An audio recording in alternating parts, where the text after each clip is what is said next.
Can't open the windows, but it's a sort of hostile. Why wouldn't you open the windows? Not hostile. Can't open the windows. Hostile. Doors open. No, it's the room is just we're trapped with the it's a personal steam room. Ignore me. Half dry. Half dry. All humid day. I don't like half to all, but let's half dry. All humid day. Hair, skin, something. We can't open the windows. Why would somebody not be able to open the windows? The windows don't open.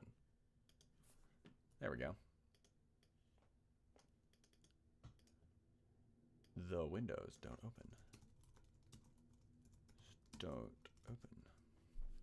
Ignore me. Half dry. All humid day. The windows don't open. I'm ready.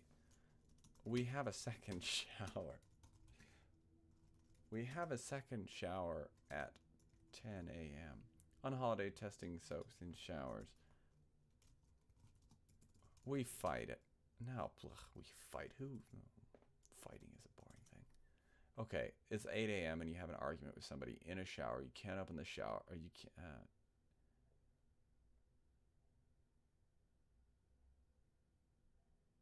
You're like, okay, you wake up, you're like, both, and you're looking forward to having a shower, but they're in a tizzy.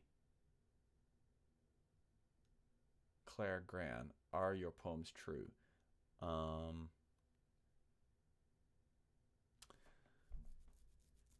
don't know what I mean by true. Like, no, this is not what has, like, I'm not, this is not a journal. I'm not transcribing. I'm not, I don't know how to answer that. Because I don't think that transcribing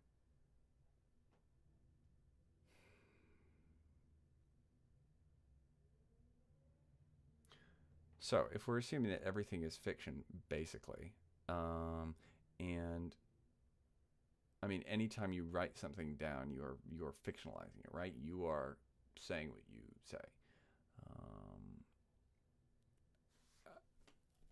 I think that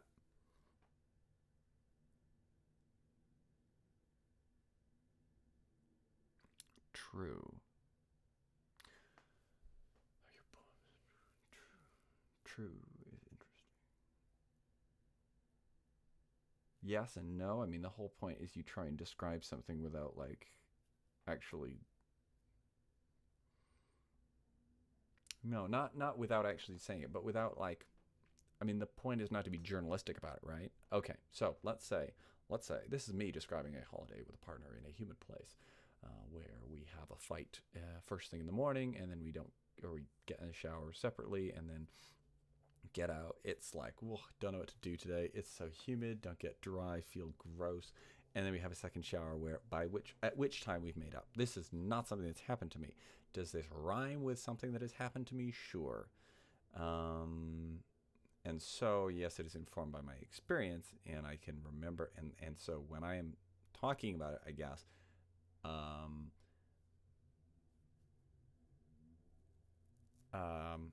when I'm talking about it, I guess I'm able to think about that, and it's useful. But I guess I never worry about like repeating stories from my life because it comes out in the wash, right? It doesn't like. Even if I start with something that's like, oh, okay, what's this? Right. I mean, this is two stories from my dating life that have gone together, and then just been totally fucked up. No, it's three stories. Sorry. Okay. This bit is nobody except that I was thinking about somebody when I wrote this. Okay, but other than that, this is whatever. Except that the sun describing the sun after the New Year's party. So this sun describes after the New Year's party person, and there was no art on the walls. This I made up. I want you to get stoned. This is somebody, but I don't. But I do stretches in your floor and listen to your birds. They're not mine. I mean, this is true. This is true. This is true. This is half true. This is totally out in the weeds, out in the weeds, out in the weeds, right? So it starts from a point of like, oh, okay. Like it's easy to write about something that you have an intimacy with, but you don't need to keep describing that, right? I mean, if you talk about, if you're describing the way that touching somebody's hair feels, you can describe what touching somebody's hair feels without using it in something that is about that somebody, although I guess that comes into it, right? But generally we bring things from our own experiences, whether we're thinking of them or not, and I find it helpful to think of them, I guess, because then I can hopefully get more details about that experience, right? I can go, oh, okay, right, when was it that I was watching somebody get stoned in the morning, and I was not like, no, that is not what I want to do with my day, and did stretches, and then like, oh yeah, birds, right? That, yeah, there were birds around, right? And then I can talk about some other stuff about birds that I care about, right? But I can feel genuinely, I can like, it is easier to be, to sort of extrapolate and wander when I'm thinking about something that is pretty close to real, or that is, yeah, I don't know. That's helpful. Because when you're writing about things you are totally unfamiliar with, like, it's easy to, I don't know, it's easy to fuck up, I guess. We have ignore me, half dry, all humid day. On a holiday, testing soaps in showers where we're guests were tucked in. Ignore me. Here's the thing about this sort of poem is trying to like, I hate talking about like the passage of time in a very specific way in a poem. I find it very difficult because to drop markers about what time it is a pain and can be like really, I don't know, just too deliberate. However, if you don't drop those markers, it becomes easy for somebody to miss that time is passing. And then it might become confusing that you're just sort of schmutzing everything into one spot, into one like time, right? Like time scale in poetry is weird because a poem can account for a moment, or it can, you know, stretch on, like, or it can be sort of skipping around in times. Like poetry, like film or something, can really obviously play with time. But in film, we have very specific, like the way that the passage of time is cut in film, like cuts are a core of film, but it is something that is, is a core technique in filmmaking, but it is something that kind of feels like at the edges. It's not something people notice in the way that if you're in a poem and you say, oh, in the morning, they're going to notice that, right? That's part of the content. Whereas if it's in a film, people are not used to thinking about the cuts as the content. They are part of the content, but that's not how people think about it usually. But it's something where over time we have all like, filmmakers have done a good job of teaching us, like, oh, this is a little vocabulary that means, oh, this means time has passed in this way. This means a flashback, all these sorts of things, so that they don't have to pop up text on the screen saying, okay, this place, this time. Or they can, and nobody blinks an eye, because, right, like, yeah, you pop up time on the screen, like, that's what you do. Whereas it is, and that in a way, like, popping up the a time, you know, popping up Dateline, such and such in a movie, that content is separate from the dialogue, from the storytelling, from like the sort of from the in-camera visuals, right? Which is what people are so used to thinking of as the actual film, right? The cutting is just the editing. It's just whatever, right? Because people don't think about what the editing is, right?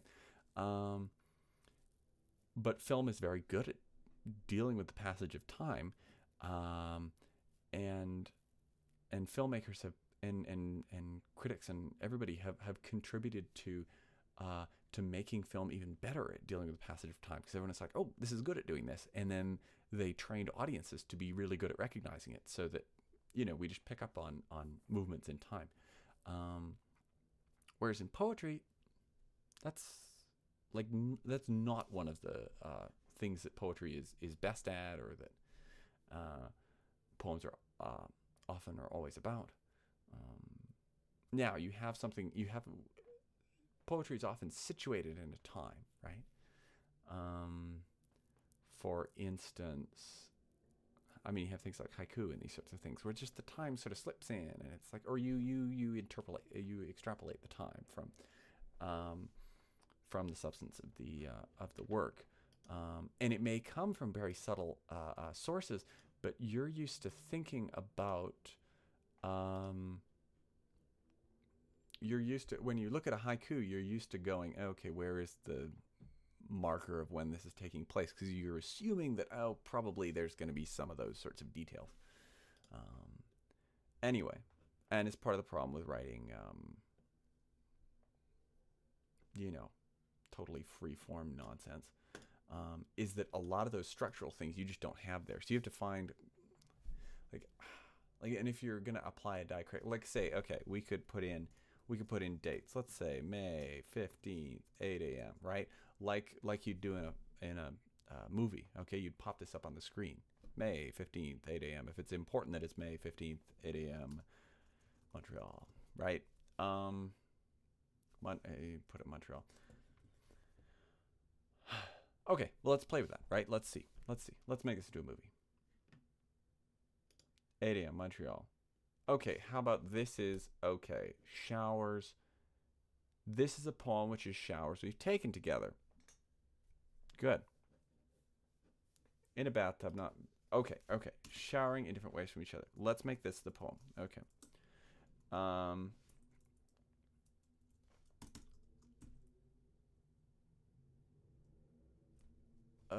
I don't like this. Shower 1. Shower 2. Shower 3.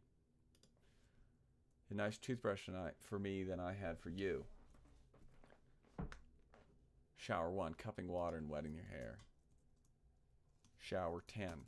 I mean, we'd have to put more showers in the middle here, because this becomes on holiday. Okay, let's say this is shower 11. I mean, okay, but at this point, okay, maybe multiple showers have happened while on the holiday. Showers. Oh, okay, here we go. Showers 7 through 10. Shower 11. Ignore me. Half dry. All humid day. The windows don't open. Shower 12. 3 hours later. And now we could, I mean, this is giving some sort of structure to the poem, right? I'm not wild about this kind of approach. This reminds me of there's that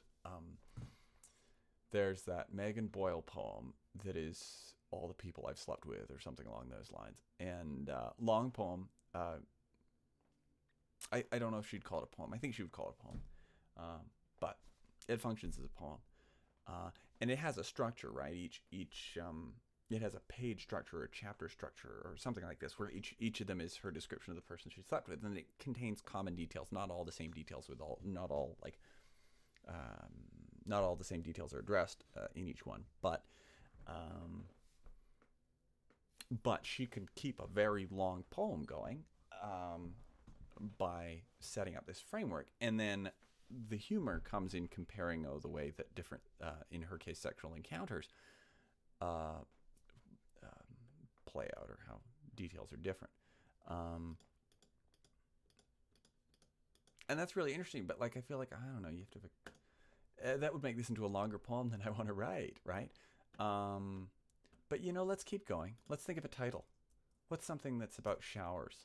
Waterfalls. What's something else about showers? A corkboard, a bulletin board. Why am I thinking of that? Showers. Showers have caps. Curtains. Let's just stick the word curtains at the top.